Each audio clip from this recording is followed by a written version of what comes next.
رمضان المبارک کا مقدس مہینہ چل رہا ہے اور یہ پہلا عشرہ رحمت ہے۔ ابھی کچھ دیر پہلے قبل میں ایک بزرگ کا واقعہ پڑھ رہا تھا کہ آپ بھی جانتے ہیں کہ جو لوگ بہت زیادہ ضعیف ہوتے ہیں، جو روزہ رکھنے کے قابل نہیں ہوتے، ان پہ روزہ ضروری نہیں ہے۔ جو عمر میں بہت زیادہ ہو گئے ہوں، 80-90 سال جن کی عمر ہو گئی ہو، جن کے لیے ممکن نہیں ہے روزہ رکھنا،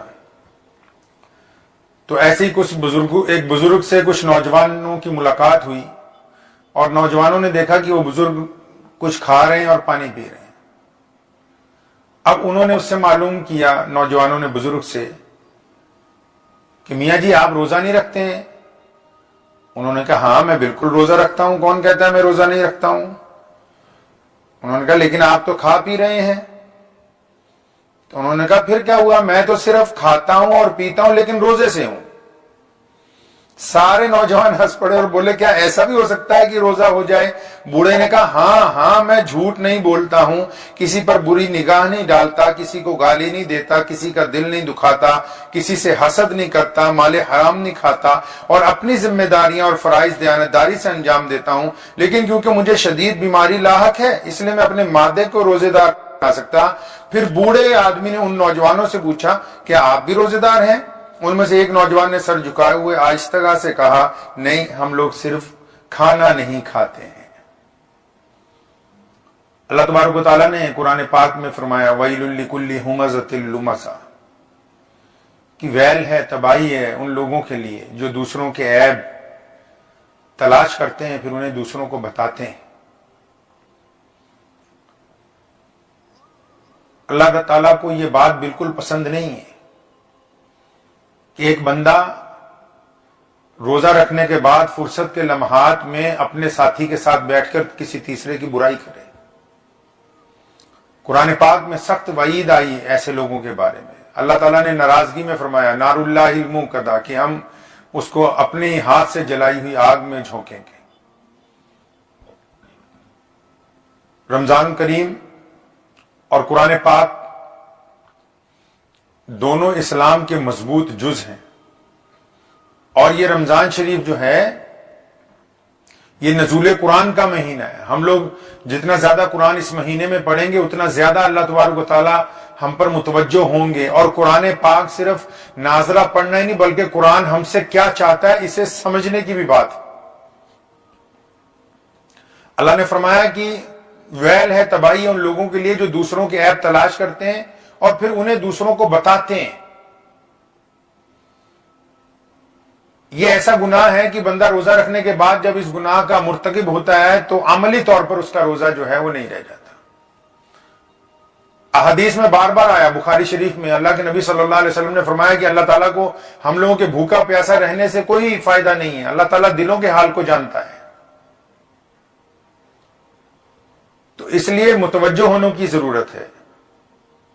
اپنی زبان کو شکوے سے روکیں، اپنی دل کو، زبان کو اپنے قابو میں رکھیں، اس کو اللہ تعالیٰ کے مطیع اور فرما بردار بنائے، بالکل ویسے جیسے ہم نے روزہ رکھنے کے بعد اس کو کھانے پینے سے روکا ہے، ایسے ہی دیگر برائیوں سے اپنے آپ کو روکنا ہی مکمل روزہ ہے۔ روزہ دار جو ہے اس کے منہ کی بدبو جو ہے وہ بھی اللہ تبارک و تعالیٰ کو پسند ہے۔ روزے دار کے عمل ایسے ہوتے ہیں کہ اللہ تبارک و تعالیٰ روزے دار پر فخر فرماتے ہیں۔ یہ ہم بذات خود اندازہ اس بات کا لگا سکتے ہیں کہ ہمارا روزہ جو ہے وہ کیسا ہے۔ اگر ہم روزہ رکھ کے اس موبائل کے ذریعے خرافات دیکھتے ہیں، روزہ رکھنے کے بعد نماز چھوڑتے ہیں، روزہ رکھنے کے بعد کوئی بری چیزیں موبائل کے ذریعے استعمال میں لاتے ہیں، روزہ رکھنے کے بعد غلط ارادے دل میں کرتے ہیں، تو یقین مانیں ہم اپنے ہاتھ سے، اپنے زبان سے، اپنے کردار سے اپنے روزے کو خراب کر رہے ہیں۔ یہ نہایت ضروری ہے۔ بار بار ہم روزانہ تلقین رمضان المبارک میں اپنے روزے دار بھائیوں کو اس لیے کر رہے ہیں کہ روزے کا اصل جز جو ہے وہ متقی بننا ہے۔ آج کل ہر بندہ مفتی بنا ہوا ہے، ہر ایک بندہ دوسرے پر فتویٰ دینے کے لیے تیار ہے، اور خود اپنے گریبان میں جھانکنے کے لیے کوئی تیار نہیں ہے۔ ہر ایک آدمی دوسرے پہ انگلی اٹھا رہا ہے کہ نہیں اس نے یہ کر دیا، اس نے وہ کر دیا، اس کو ایسا نہیں کرنا چاہیے تھا، اس کو ویسا نہیں کرنا چاہیے تھا، آپ کو ٹوپی ایسے پہننی چاہیے، کپڑے ایسے پہننے چاہیے، لیکن اپنی ذات کے اوپر کوئی گفتگو نہیں کرتا ہے۔ آپ نے دیکھا ہوگا کہ اکثر حکم ہے کہ پائجامہ جو ہے ہم لوگ سلوار پائجامہ جو لنگی لاچا جو بھی پہنتے ہیں اس کو ٹخنوں سے اونچا رکھنے کا حکم ہے، اور کسی کا اگر نیچے ہو جائے تو فوراً آج کل جو عام مفتی ہیں ہر جگہ تو فوراً فتویٰ آ جاتا ہے کہ آپ جہنم میں جائیں گے۔ حدیث مبارکہ میں ہے کہ اگر کپڑا ٹخنوں سے نیچے ہوگا تو جہنم میں جائے گا۔ وہ مسئلہ اپنی جگہ ثابت ہے، لیکن اب اس کی روح کیا ہے، حکم کیوں ہوا، کپڑا ٹخنوں سے اونچے کیوں رکھنا ہے، وجہ کیا ہے، پس منظر کیا ہے، وہ اگر پوچھیں گے تو فتوی صاحب کو، میاں صاحب کو نہیں پتا ہوگی۔ کائنات میں سب سے بڑے مسلمان پیارے نبی حضرت محمد رسول اللہ صلی اللہ علیہ وسلم کے سب سے محبوب ساتھی، مسلمانوں کے سب سے پہلے خلیفہ، اللہ تعالیٰ کے سب سے پسندیدہ صحابی سیدنا امیر المومنین صدیق اکبر رضی اللہ تعالیٰ عنہ رسول اللہ صلی اللہ علیہ وسلم کی خدمت میں آتے ہیں اور فرمایا یا رسول اللہ آپ کا حکم جاری ہوا ہے کہ اپنا لاچا ٹخنوں سے اونچا رکھو۔ فرمایا یا رسول اللہ میرا تو بار بار نیچے ڈھلک جاتا ہے، اور دربار رسالت سے حکم ہوا ہے کہ جس کا نیچے ہوگا وہ جہنم میں جائے گا۔ سونے رسول نے فرمایا ابو بکر تیرے لیے نہیں، یہ توڑے لیے مسئلہ نہیں ہے۔ فرمایا یا رسول اللہ پھر کس کے لیے؟ فرمایا تمہارے لیے نہیں، تم جیسوں کے لیے نہیں ہے۔ یہ مسئلہ یہ ہے کہ جو لوگ کپڑا ٹخنوں سے نیچے رکھتے ہیں اکڑ کی بنا پر، اور پھر ان کی گردن میں بہت موٹا سریا ہے، جو غریب کے سلام کا جواب نہیں دیتے، جو تکبر کے ساتھ رہتے ہیں، جو نیچے دیکھنا پسند نہیں کرتے، جو اپنی ماں باپ کا احترام نہیں کرتے، بھائیوں کا احترام نہیں کرتے، پڑوسیوں کا احترام نہیں کرتے، سائل جب ان کی طرف آواز لگاتا ہے تو متوجہ نہیں ہوتے، مانگنے والے کو دھتکارتے ہیں۔ فرمایا ابو بکر اس لیے اونچا کروایا ہے کہ بندے دی اکڑ نکل جائے، سریا جو گردن کا ہے یہ نکل جائے، نرمی آ جائے مزاج میں کہ میرا پاجامہ ٹخنوں سے اونچا ہے، کوئی احساس ہو، تھوڑی آنکھیں نیچی ہو جائیں، اکڑ نکل جائے، کیونکہ جب پاجامہ ٹخنوں سے اونچا ہوگا بندہ جو تڑ سے چلتا ہے اکڑ نکل جاتی ہے، عاجزی آتی ہے اس میں۔ اب ایک بندے کا پاجامہ ٹخنوں سے اونچا ہو، ماشاءاللہ پگڑی بگڑی بھی ہو، داڑھی واڑی پہن رکھی ہوئی ہو، اور سلام پھیرتے ہی نمازیوں کے ساتھ بدخلقی سے کوئی پیش آتا ہو، کوئی ہفتے 15 دن بعد کوئی بھولا بھٹکا اللہ کا بندہ آ جاتا ہے مسجد میں، سلام پھیرتے ہی پہلے اس کی خبر لی جاتی ہے، اچھا آج تم کدھر منہ چکے گی؟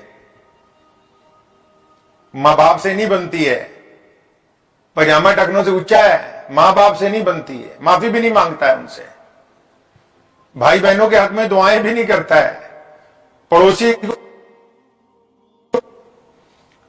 بھوکے کو کھانا نہیں کھلاتا ہے، سائل کی مدد نہیں کرتا ہے، مسافر کو راستہ نہیں دکھاتا ہے، اپنی بیوی سے بچوں سے محبت سے پیش نہیں آتا ہے۔ اب یہ جو پاجامہ ٹخنوں سے اونچا کیا ہے، اب آپ اس کو گھٹنوں پہ بھی کر لیں جناب، تب بھی کوئی شریعت کو آپ سے لینا دینا نہیں ہے، کیونکہ جب روح ہی ختم ہو گئی، مسئلے کی روح ہی ختم ہو گئی، تو پھر اب کیا فائدہ ہے اس کو اونچا کرنے کا، نیچا کرنے کا؟ اس کو اونچا کرنے کا فائدہ تب تھا جب اکڑ نکل جاتی، عاجزی آ جاتی، ماں باپ کی اطاعت فرما برداری میں آ جاتا، بیوی سے حسن اخلاق کرتا، بچوں سے محبت کرنے والا ہوتا۔ ایسے بہت سارے لوگ ہیں نماز پڑھتے ہیں اپنی اولاد سے بدخلقی کے ساتھ پیش آتے ہیں، نماز پڑھتے ہیں اپنے بھائیوں کے ساتھ بدخلقی رکھتے ہیں، بھائیوں کے لیے دعا نہیں کرتے، اس چکر میں رہتے ہیں کہ یہ کب برباد ہو جائے تو ہم خوشی منائیں۔ ایسے بہت سارے لوگ ہیں جو نماز پڑھتے ہیں اور پڑوسی کے ساتھ ان کی نہیں بنتی، تو پھر پڑھتے کیوں ہیں؟ اگر دل صاف نہیں تو پھر نماز کیوں پڑھتے ہیں؟ نماز پڑھنے کے لیے دل کا صاف ہونا نہایت ہی ضروری ہے، نہایت ہی ضروری ہے۔ جب تک دل صاف نہیں ہوگا تو پھر نماز کس طرح ادا کی جائے گی؟ تو یہ روزہ کا جو اصل جز ہے وہ دراصل ہم لوگوں کو اللہ کی طرف سے حکم کہ ہم متقی بن جائیں، اور آپ یقین مانیں کہ یہ بڑا قیمتی وقت ہے۔ کچھ لوگوں کو ایسا لگتا ہے کہ وقت نہیں گزر رہا ہے، بڑی تیزی سے رمضان گزر رہا ہے۔ آپ کو حیرت ہوگی کہ آج 4 دن ہو گئے رمضان کو، تیزی سے رمضان نکل رہا ہے۔ آپ کو یہ تو بتا سکتا ہے کہ آپ کا موبائل، کہ آپ نے فیس بک پر، واٹس ایپ پر